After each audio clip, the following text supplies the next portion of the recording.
अस्सलाम वालेकुम, मैं हूं फाहिश शहजाद और आप देख रहे हैं हमारा यूट्यूब चैनल रंग। मैं और मेरी पूरी टीम सब खैरियत से हैं। आई होप आप लोग भी खैरियत से होंगे। आज की मेरी वीडियो मौलाना ज़फ़र अहमद उस्मानी के ऐसे वाक़े पर है जिसने आपकी ज़िंदगी को बदल कर रख दिया।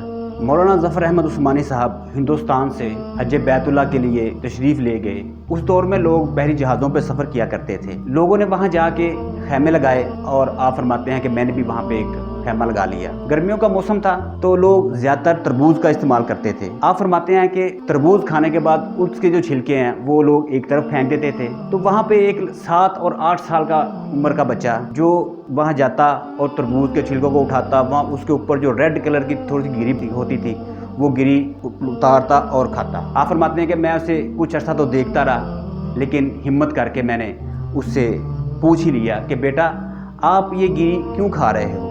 तो उस लड़के की आंखों में आंसू आ गए। वो बोला, मैं एक यतीम लड़का हूँ, मेरी वालदा ने दूसरा निकाह कर लिया है और मेरी पूरी ज़िंदगी गुर्बत में गुजर रही है। आप फरमाते हैं कि मुझे उस लड़के पर बहुत तरस आया और मैंने उसे कहा कि बेटा आप हमारे साथ बैठ के खाना खा लिया करो। तो वो लड़का बोला कि नहीं, मैं आपके साथ बैठ के खाना नहीं खाऊंगा, क्योंकि आप मेहमान हैं और हम मेज़बान हैं, और मेज़बान अपने मेहमानों से कभी कुछ नहीं मांगा करते। मुझे शर्म आती है आपसे कोई सवाल करूं। आपने बड़े एहसन तरीके से और बड़े प्यार से उस लड़के को समझाया और प्यार से उसे बोला कि बेटा हम जितने दिन यहाँ पे मौजूद हैं आप हमारे साथ खाना खा लिया करो। बड़ी मुश्किल के साथ वो लड़का माना। बहरहाल वो लड़का मान गया। कुछ अर्सा गुजरा, उसके साथ बैठ के खाना खाते, जान पहचान बढ़ी, गपशप बढ़ी। तो आपने उससे पूछा कि बेटा अगर मैं आपको अपने साथ हिंदुस्तान ले जाऊँ, वहाँ पे जाके आपको अच्छी तालीम दिलाऊँ, वहाँ के मदारस बहुत अच्छे हैं, अच्छा खाने को दूँ, पहनने के लिए अच्छे कपड़े दूँ, तो क्या आप हमारे साथ चलोगे। तो वो लड़का बोला कि मैं अपनी वालदा से पहले इजाज़त लूँ तो फिर मैं आपको बताऊँगा। आप फरमाते हैं कि उसकी वालदा ने उस लड़के को इजाज़त दे दी। तो जब हज बैतुल्लाह से फ़ारग होने के बाद आप हिंदुस्तान की तरफ रवाना हुए तो वो लड़का भी आपके साथ चल पड़ा। आप फरमाते हैं कि वापसी के काफ़िले के साथ वो लड़का भी हमारे साथ साथ था। तो साथ चलते चलते उस लड़के ने उनसे सवाल करने शुरू कर दिए कि चचा मुझे बताएं, क्या वहाँ पे मदारस बहुत अच्छे हैं। आपने फरमाया हाँ बेटा वहाँ पे मदारस बहुत अच्छे हैं। वो लड़का बोला चचा क्या वहाँ पे उसातिज़ा बहुत अच्छे हैं। तो आपने फरमाया हाँ बेटा वहाँ पे उसातिज़ा भी बहुत अच्छे हैं और मैं आपको खाने पीने के लिए भी बड़ी अच्छी चीज़ें दूँगा और बड़े अच्छा लिबास भी दूँगा।